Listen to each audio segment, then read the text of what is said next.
Welcome back to Pokémon Y. We've just got all the action and excitement out of the way with shit blowing up and Lysander basically killing himself. So now we've got some more basic bitch stuff to go on with a bit of a route part with a few little twists and turns along the way. Stephen, rant more please. Yes, let's go back to absolutely demolishing all credibility Sword and Shield had, which is very, very minimal at this point, because as we said in the previous part, the only redeeming features of it are the art style, the Pokemon designs, and the character designs.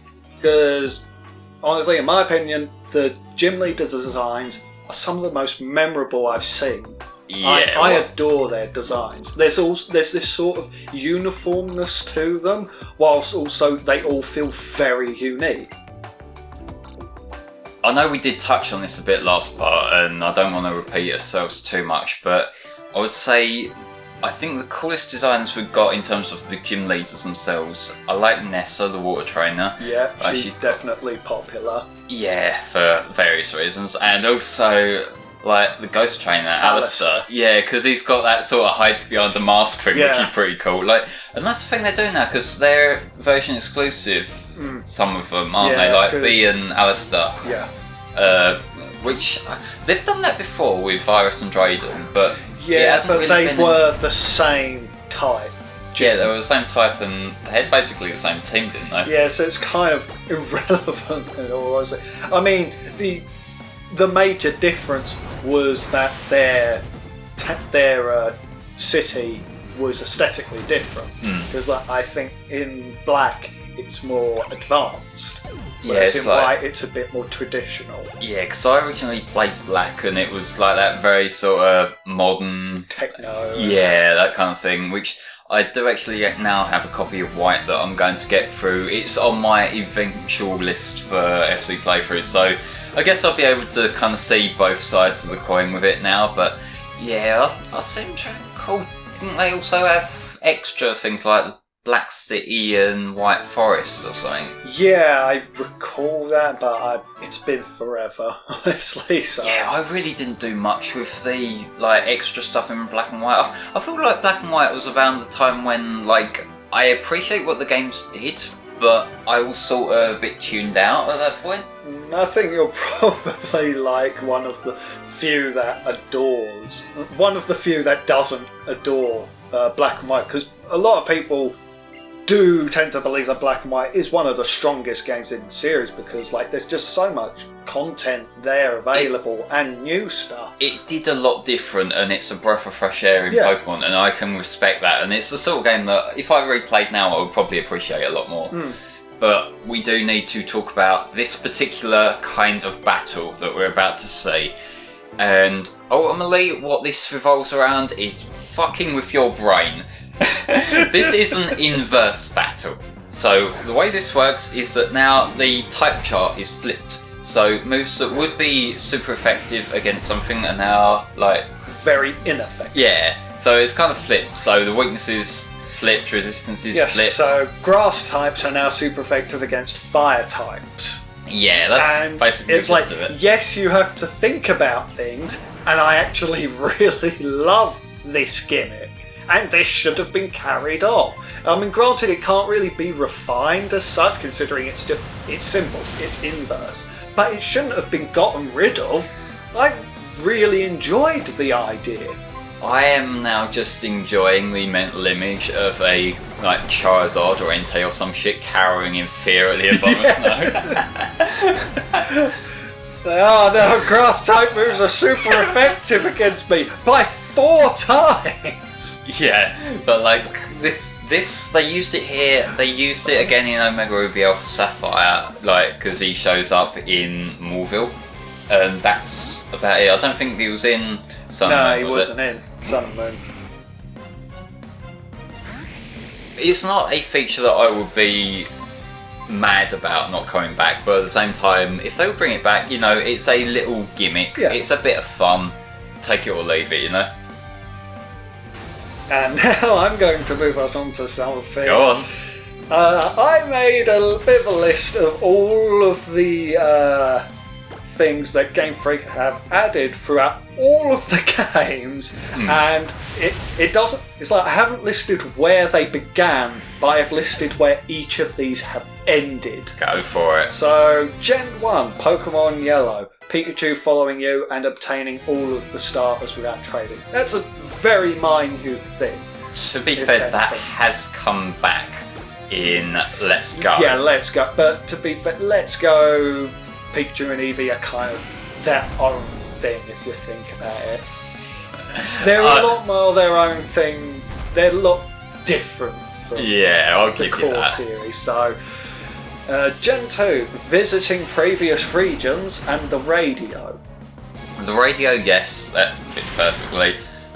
The other region thing, at the same time, like that is just a post-game bonus. So, it's a cool thing that you go to Kanto in particular, but I would argue that things like the eastern side of Unova or like the extra island off of Sinnoh basically fill the same role there.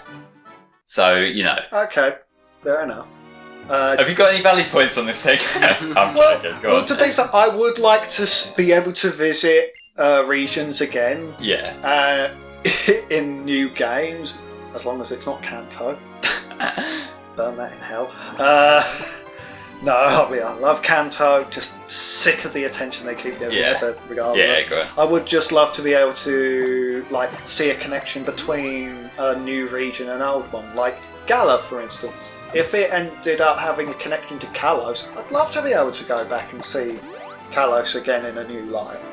Yeah, I don't think that connection will be as friendly come October, but we'll see. But yeah, Gen 3. Battle Frontier, diving, and secret bases. Right. Although actually, I'll scratch secret bases because that ends in Gen 4. Actually, well, it's sort of in Gen 4, and you got the underground thing. Yeah. But when it comes to the Battle Frontier, that has kind of had spiritual successes. That was in Gen 4 as well. With the Battle Tower, yes. It was in Gen 4 in Full Line Platinum. There was a full Battle Frontier, so that's a Gen 4 death rather than this Gen isn't 3 a perfect list. I will admit that there were several times when I was going back over this, trying to adjust things. Yeah. So it's good that you're actually voicing these. Yes, so. I am being the one to bust your chops over. Yeah.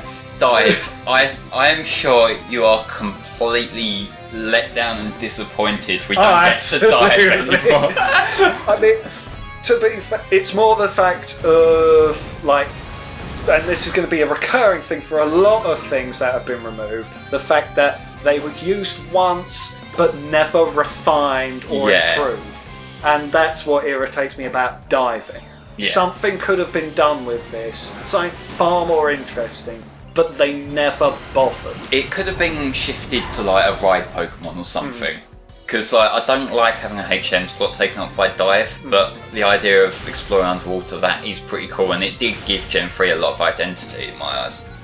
So, what we got for Gen 4?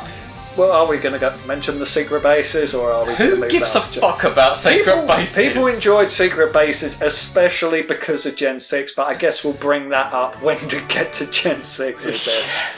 Right. Gen 4. Poketch, but specific. I mean, granted, the Poketch wasn't exactly the best thing, I'll admit that, but there were things that were very good about it, such as the daycare app, which lets you know when the eggs have arrived and that, and how your Pokemon is doing, what level it is. I like that. That's cool. It's a good use of the bottom screen.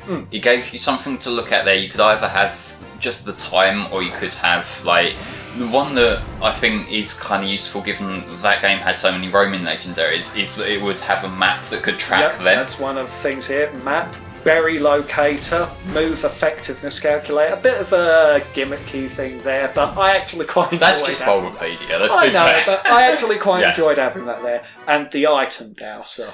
That means that you don't have to go into the menu to use the item finder. It was more convenient. Yeah. It was a more convenient way of using the item dowser. Following Pokemon. Yeah, they had that in Heart Gold Soul Silver, didn't they? So I guess it's a sort of spiritual successor to Pokemon Yellow in a way, but... In a sense, but I guess you could probably you could call this the proper use of it. Yeah, it was properly implemented. Gen 1 was just like, it's Pikachu following you, easy enough. But Gen 4 had every Pokemon following you, so you got every sprite behind you. You could have Arceus following you around in town while you're going shopping. Yeah. I love that idea. Okay. Contest. Because it was in Gen 3, but it ended in Gen 4. I remember them being kind of cool. I put a bit of time into the contest, like Emerald on that. I also do kind of like how they handled in Omega Ruby Alpha Sapphire. Like, granted, I didn't really put much time into it there, but it was just like a fancied up version of the Emerald format. I do want to say also that, yes, I know that the contest does appear technically in Gen 6 because of Omega Ruby Alpha Sapphire. It's a remake. But because it's Gen 3, I'm counting it as Gen 4 being where it ended. Poffins and Pokeblocks, because Poffins are Pokeblocks. They just allow you to improve your Pokemon for the contest. Poffins just involve drawing more circles on the DS. I know. But again, it's the removal of a feature that was meant to be used with the contest. Yeah. So, underground and bases. I never cared for the underground, honestly. I personally quite enjoyed it. I liked being it's like, again, it's the removal of bases that mainly irritates me.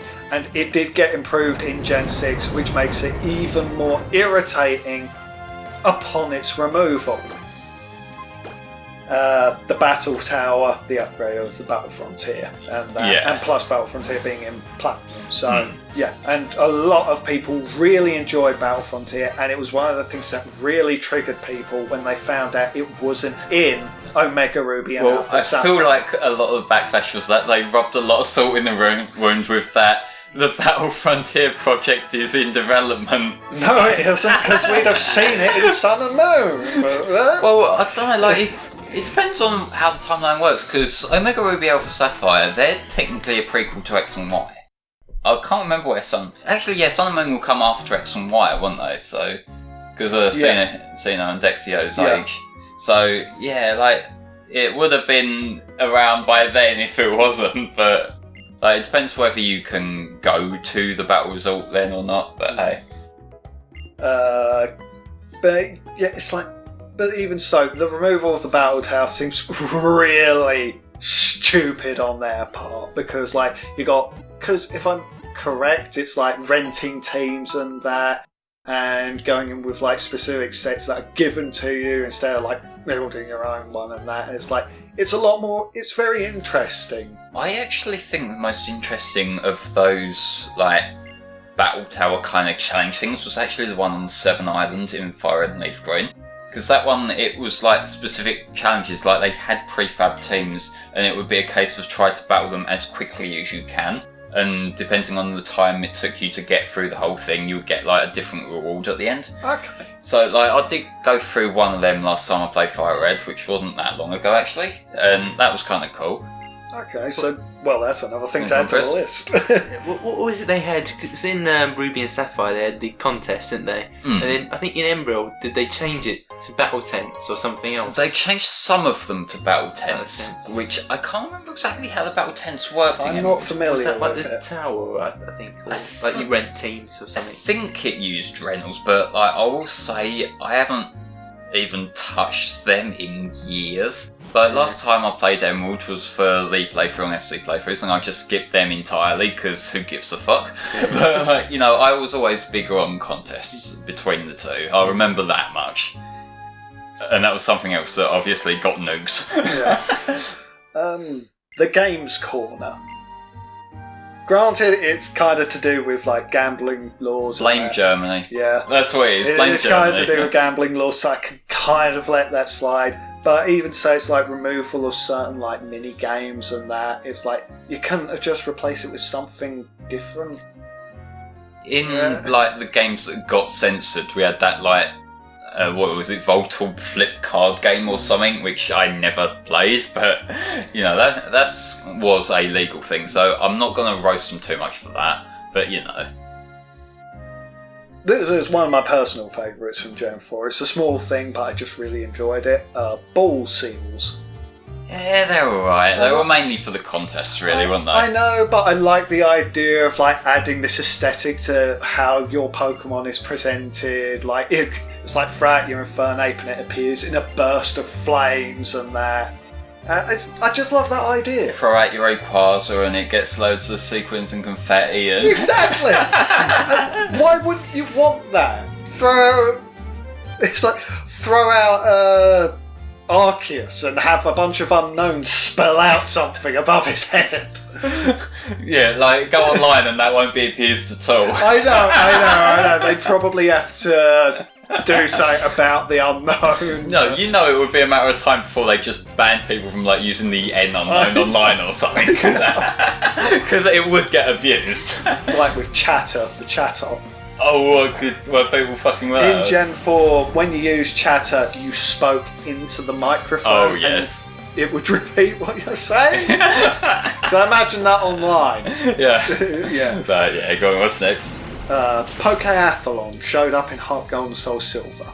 Yeah, what? How did that work? I'm not really sure, honestly. I never played it. They even say it's just another thing to add to the list. Well, like... I'm not saying that all of these are perfect things. I'm just saying that these... But, like, given we were talking about Johto-specific stuff, you did miss out the bug catching contest. Oh, yes, of course. Which it is a gimmicky little thing, but I do remember that being kind of fun back when I was a kid playing it. Like, I felt really cool the time that I won it with a Cypher. It's like, there is one other thing that I didn't mention from Gen 2, but it's the apricorns. Oh yeah, you could make a Pokeball with them. Yeah, it's like, I mean, I get that is a nice feature, but it became irrelevant because of the fact that you end up being able to purchase all of these Pokeballs. They can pretty much act exactly the same. Yeah, the Gen 3 on extra Pokeballs, like your Timer Balls. Timer Balls in particular are the good ones to have. Yeah. But Or like Quick Balls. Yeah, Quick Balls, they were Gen 4 on, I think. Yeah. Yeah, but like they're fantastic, but the ones in Gen 2 were quite gimmicky. Like there was the Dark Ball, which I think it was if you catch a Pokemon in a cave it helps, which would end up being replaced by Dusk Balls. Yeah. And there was like Heavy Balls, depending on the weight. Yeah. And there was Love Balls, which very amusing glitch, because the intended purpose of them is if the Pokemon you're trying to catch is the opposite sex to your Pokemon, it would catch it more easily. That buggered up. So it was now so how it actually ended up working in Gen 2 is that if it was the same sex as your Pokemon. Wow. So they accidentally made every Pokemon gay with this one glitch. Fantastic. That's brilliant. I think that was fixed in Gen 4, but I'm not entirely sure. Yeah, it must have been, yeah. But with the Dark Balls, actually, they got a completely different treatment in the anime, because they called the evil Pokeballs that what's his face from Pokemon Forever used, Dark Balls. You know, the ones that make the Pokemon evil. Oh. So yeah, they kind of fucked up that a fair bit in the anime. They dropped the GS Ball and just gave us this other film. And I actually watched Pokemon Forever the other day, actually. It's alright. Yeah, it's okay-ish. It's a Pokemon film, what do you expect? It was the first Pokemon film that wasn't written by Shudo, and it kind of shows. That's kind of how we say it. Just want to quickly mention it's nice that you get to battle the professor for once. Yeah, well, we did already. This is like a rematch, which is why I didn't draw much attention to it. What's next on your list? Right, now we're on to Gen 5, the Dream World. I know it's a bit gimmicky, but as I said, it's just a list of things. So I was never too interested in Dream World. Like, could you get Muna and Mushana outside of it? I forget how they worked, really. Muna and Mushana were obtainable in the games. Oh. It was just that they used them as a plot device to explain the Dream World. No, right, yeah. So it's just so it was like, really. And that was basically going online and. Like, you put your Pokemon into the Dream World, one of your Pokemon into the Dream World, and you'd go around exploring, collecting items, and you'd bring back Pokemon from the Dream World. Don't know how that works. Yeah. You just acquire it from your dreams. It's like, yes, my Like, my Snivy was dreaming about a Rayquaza. yeah, no, like it was having some nightmare about being chased down by some terrifying Pokemon. Right. Oh shit! Oh, what have you brought with you, Snivy? Oh God, it's missing now. Oh God, why? Thank you for the 99 rare candies, though. Oh, Tepig's dreaming. What are you dreaming? Tepig? Is that Arceus? Oh my. But yeah, the Dream World's KFV is like, I mean, you could get a hidden ability Pokemon from it. That was kind of its main deal, really. But there were better ways that were brought around later on, thankfully, to get that. Yeah. And that was it. It was introduced in Gen 6, but we'll get to that in a moment. Seasons. Yeah, they never really brought that back, did they? Because, like, it's kind of the natural evolution of, like, the day-night system, isn't it? It just gives you a different environment. Yes, this is a beautiful photograph of me standing there. I told you, I can't hold the fucking camera still. Atrocious. Well, this guy is a professional photographer. Why can't you just sit it down on a desk? I don't think you realise that when I record, I have, like, 5 cables hooked around me. Look, my 3DS setup, I have the 3DS plugged into the mains just so it doesn't run out of battery. I have the cable going from, like, to capture the video. I have a cable coming out the bottom that's a splitter. One goes to the computer, the other one goes to my headphones so I can hear what's going on and live monitor it. I can't move for shit. I'm dreading the day I get around to actually trying to record, like, Sonic Lost World special stages or some shit, because I'm going to be fucked. What's next on the fucking list? Well, let's stick on Seasons for a moment, because Seasons really shouldn't have been removed. No, like, that gives you a lot of opportunities to have different Pokemon show up at different times, and that is a legitimate And it makes cool thing. the world feel more immersive, because like the world is changing with you throughout time, and I love that. Yeah, It's nice to see certain, like all of the towns, in a different light once in a while, instead of the same static thing. granted, that would take actual effort for them to make that look good in 3D, which we know Game Freak these days kind of averse to that. Yeah, they're kind of allergic to actual effort. Yeah, okay, what's... Quality animations. Yeah. Pokémon World Tournament.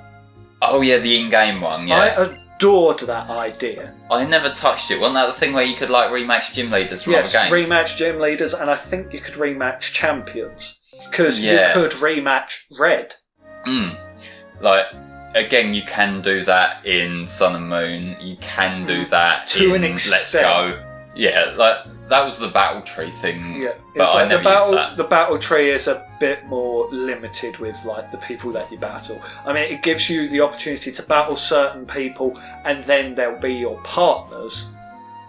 But whereas the Pokemon World Tournament is, you battle everyone from Gen 5 prior. You against the world, yeah. And I adored that fact. It's like, it's kind of got its sort of influences from like Battle Tower and that pretty much. It just feels so much better being able to actually interact with the old characters that you've seen over the years and brought into the modern day. Well, don't worry, Stephen. I'm sure in Pokemon Sword and Shield there'll be lots of nostalgic throwback to classic characters just for you. Like Misty and Brock. Yeah, all those classic characters that you missed from back in the day. I'm sure they'll give you some representation for them. But or Gen 7, where they bring in Professor Oak's cousin, who's exactly the same, just tanned. Basically. But yeah, I think we'll carry on with the list in the next part, because we've got a lot more by the looks of it. Yeah, we're part way through Gen 5. Yeah, so ladies and gentlemen, we'll see you next part.